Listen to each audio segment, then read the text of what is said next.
за почеток, Миомир, честитки од име на утринската програма на Телма за наградата во Албанија што ја добивте. Благодарам на колегите од Утринска и на сите што се дел од тимот на Коти и од телевизија Телма, кој секој има определен придонес, помал, поголем во таа наша награда. Така, нам од удобноста на ова студио и комфорноста на овој пријатен и топол амбиент ни изгледа прилично предизвикувачки, заради тоа честитките се искрени и од срце.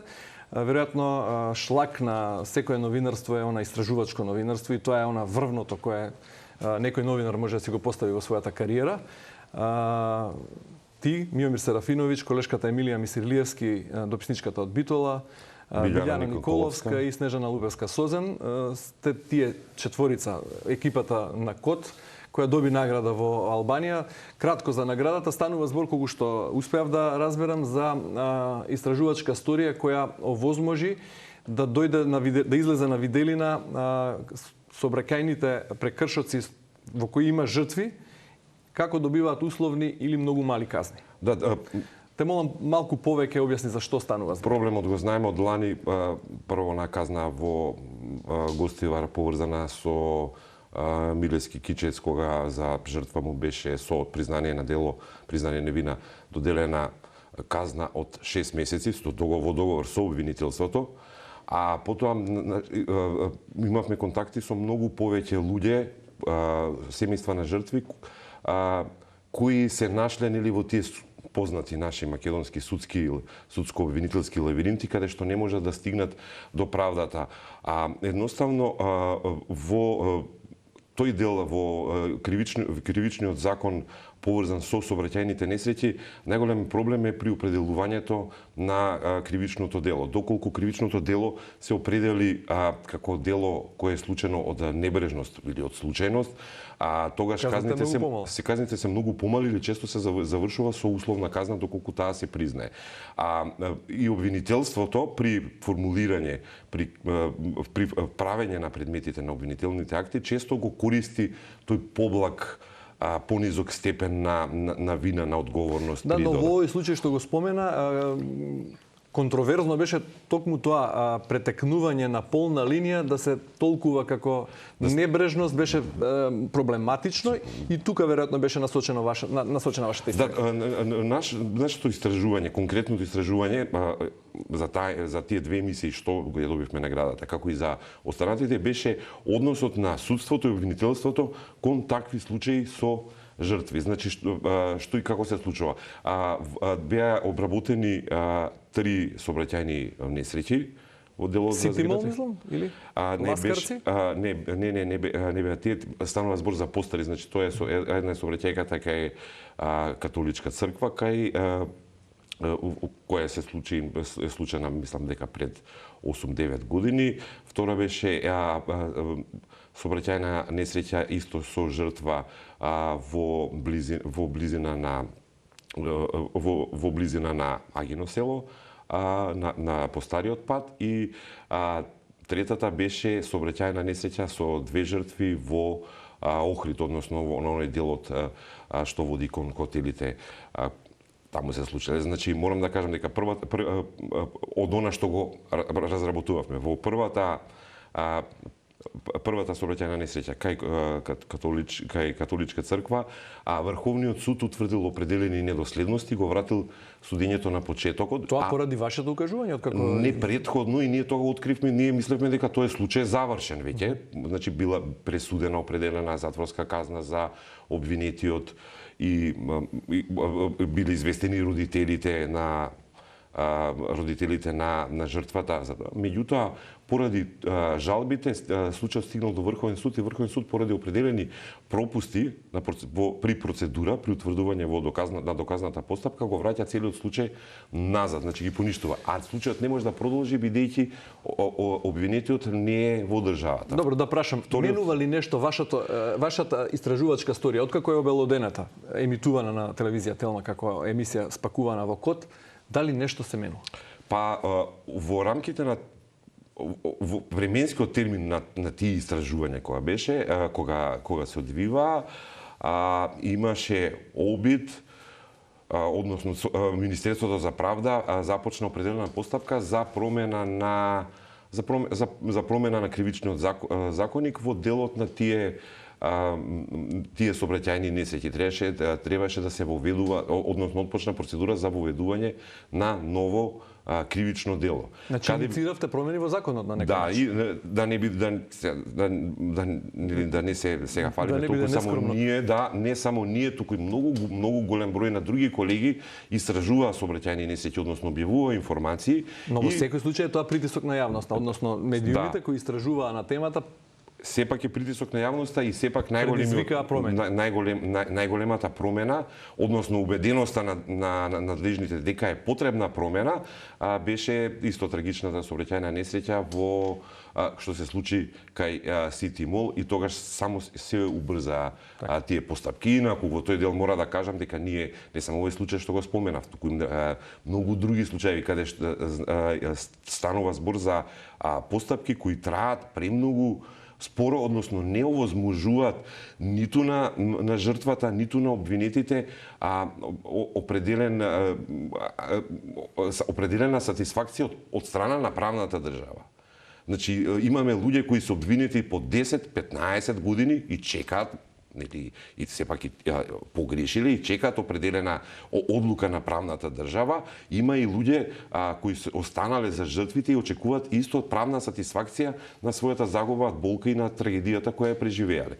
И најголемиот проблем во овие сообраќајни несреќи е тоа што тоа оди преспоро. Еве примерот ќе го кажам, Ласкарци.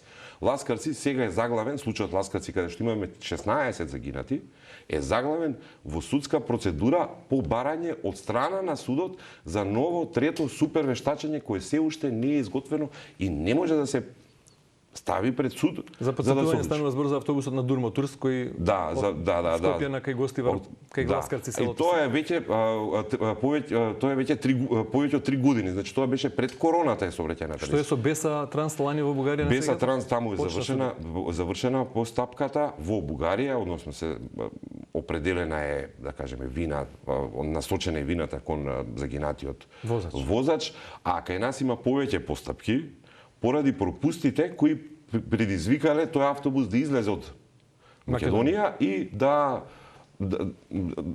предизвика толкава трагедија. Значи, од она последното што го спомнавме, сега пред известно време надлежните институции дадоа преку Министерството за транспорт и врски направи определена софтвер програма, Транспорт се вика, каде што луѓето, самите граѓани, може сами да проверат дали автобус, определен автобус, определен воzač или определена фирма имаат соодветни лиценци за меѓународен транспорт пред или кои ќе ги платат картите.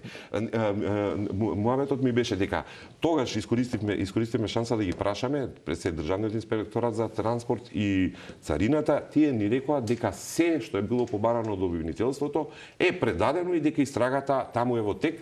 Сега знаеме, сега на 23 или 24 ноември се навршува година, истрагата, значи, се уште трае и нема никаква сатисфакција од правната држава за тие жртви. Во ред, велиш да не звучи нескромно, не звучеше нескромно, но е наградата сосема заслужена кога еве на крајот епилогот е дека иако правдата е бавна, меѓутоа е сепак достижна кога во пракса се менуваат нештата и кога вие со вашите истражувања заедно и со други колеги се разбира, придонесувате кон тоа работите да се забрзаат или да се менуваат на подобро за на крај и жртвите или нивните семејства да добијат одредена сатисфакција, односно правда. Освен овој случај, КОТ третира разни теми и разни. Со колешката Снежана Лубевска Созен работите долги години.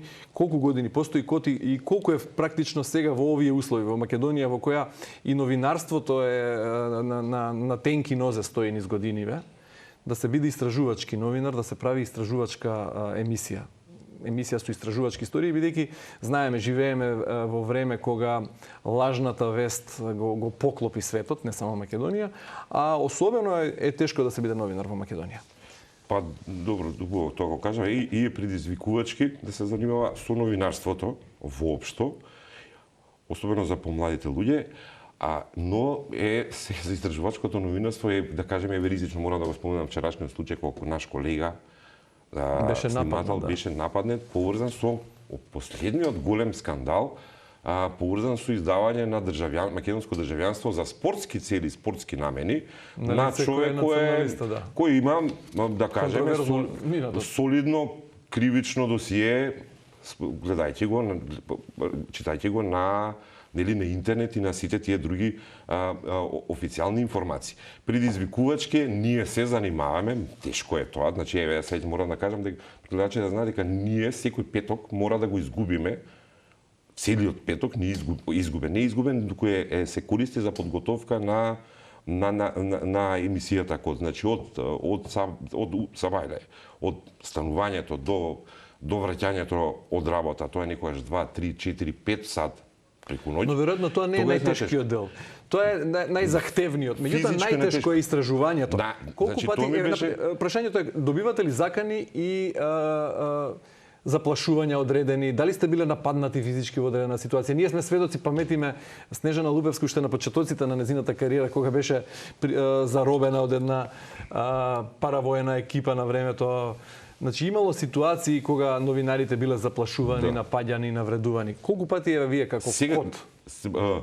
Често се користи сега интернетот, па полесно ме на тој или да не дојдете да се види во лице, најверојатно можеби нема храброст. Похрабри се за Похрабри се, меѓутоа често има луѓе кои некаде на улица и некако ќе ве опоменат и ќе ви кажат внимај во овој, не треба да го правиш тоа, или да пратат порака преку некој, или самите да се на некој начин јават да кажат, да реагираат, да незадоволни не од начинот на известување, не од начинот на третирање, туку незадоволни зашто тоа е избрано како тема. Значи тоа е најголемиот, да кажеме, најголемиот проблем.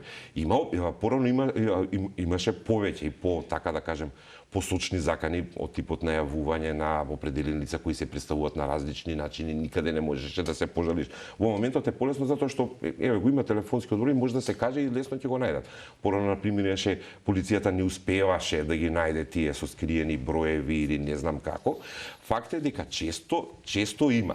Меѓутоа морам да напоменам, тоа е еден во 10 случаеви. Сите останати 9 случаеви од луѓе, од граѓани што ќе ни придат, лично за мене ќе кажам, се всушност за зборови на поддршка, на подкрепа, без разлика каде се наоѓаме. Значи и веројатно тоа е сатисфакцијата на она што ве тера да продолжите натаму. Најголемата сатисфакција е токму од луѓето затоа што велат тешко ви е, знаеме, браво, ве гледаме, супер сте, продолжете сите. Значи задоволството на граѓаните од сработеното при тие средби искрено мене, да кажам, многу ми значи. Е подрагоцено од се друго. Подрагоцено. Од друга страна ми е тешко затоа што тие луѓе нас не гледаат како тоа последна заслониште, последна брана пред определена неправда која ја добиваат од страна на општеството, а надлежните државни органи не преземаат ништо. Новинарството на браникот на демократијата и овие истражувачки истории на браникот на правдата, бидејќи правдата е тешко достижна и таа е клуч за една демократија. За крај само ќе ми дозволиш неколку најави од последните изданија на Код. Мост кој не води никаде, пат со забранет вез, гасовод без цевки, аеродромска контролна кула без гради, пари дадени, проекти незавршени, кредити земени. Одговорност нема за никој. Или претходно Код истражуваше како и на чии сметки стигнале милиони евра од Венецуела. Некоја од последните стории кој остави посебен печат и предизвика големи бурни реакции во јавноста. Морам да признам дека наградите, особено овие кои се дојде, се поврзани со определена лична човечка хумана сторија, каде што човекот не добива правда и се почнува од неговата приказна да се стигне до нефункционалноста на системот.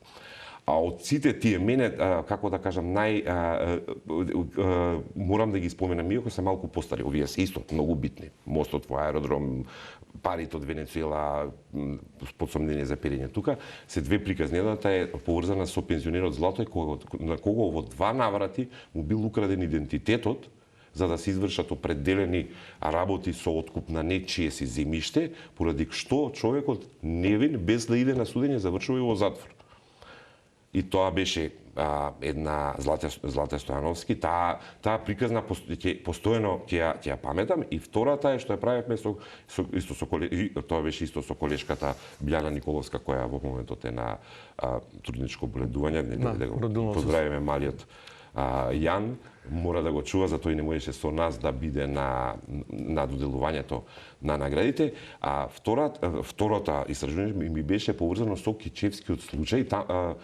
Знаеме со новинарот Таневски, со убиствата, сириските убиства на жени, со затворените кои биле осудени за определено убиство, а постоја се утврдува дека, односно ние утврдивме дека тој е осуден без, иако доказите биле на негова страна.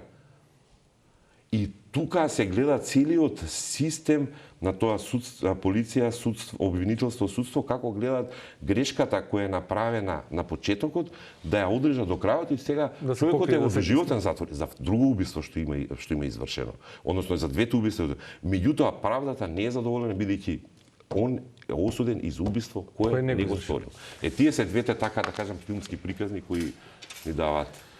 Уште еднаш на крајот, честитки за наградата и охрабрување да продолжите и натаму така уште посилно, а ние сме задоволни и честни што сме дел од иста телевизија и работиме заедно. Благодарам ви, поддршка до сите колеги, како и до оние што вчера беа нападнати додека беа на терен. Така е, поддршка за сите колеги.